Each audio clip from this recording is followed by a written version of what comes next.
ইলিশসহ দেশের মৎস্য সম্পদের সুষ্ঠু প্রজনন উৎপাদন, সামুদ্রিক মৎস্য সম্পদ সংরক্ষণের জন্য ৫৮ দিন পর সাগরে মাছ ধরা শুরু হয়েছে। এতে করে পটুয়াখালী, ভোলা ও রাঙাবালির সমুদ্রগামী জেলেদের মধ্যে সৃষ্টি হয়েছে উৎসবের আমেজ। সহকর্মীদের তথ্য ও ছবিতে প্রতিবেদন।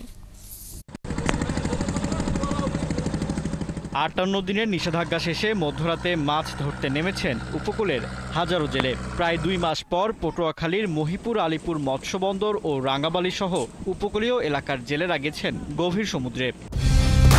কালার এক্সপার্ট, জর্জ স্যাপ এবং মাইল্ড অন হ্যান্ডস টেকনোলজি সমৃদ্ধ অরিক্স ক্রিস্টাল ওয়াশ আপনার লন্ড্রি এক্সপার্ট। উপকূলের মৎস্য বন্দর ও জেলে পল্লীগুলোতে আবারও ফিরেছে কর্মচাঞ্চল্য।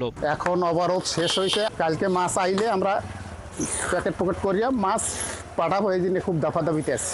ঠান্ডা আছে, ভালো আছে সাগরের গতি। মাছ আল্লাহ যদি হইতে পারে।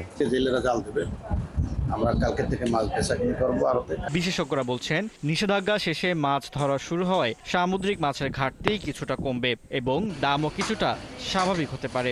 সার্বিকভাবে জেলে এবং ট্রলার মালিক যারা রয়েছে এটার সাথে জড়িত, তারা সবাই লাভবান হবে বলে আমরা আশা করছি এবং তাদের জালে প্রচুর পরিমাণ মাছ উঠবে। ইলিশ সহ অন্যান্য মাছের প্রাচুর্যতা বৃদ্ধি পাবে বলে আমরা মনে করছি। এদিকে ভোলার দৌলত খান, চর ফ্যাশন, মনপুরা সহ উপকূলের বিভিন্ন ঘাট থেকে জাল, বরফ, মালামাল আর ফিশিং বোট সাজিয়ে সাগরে মাছ ধরতে যায় জেলেরা।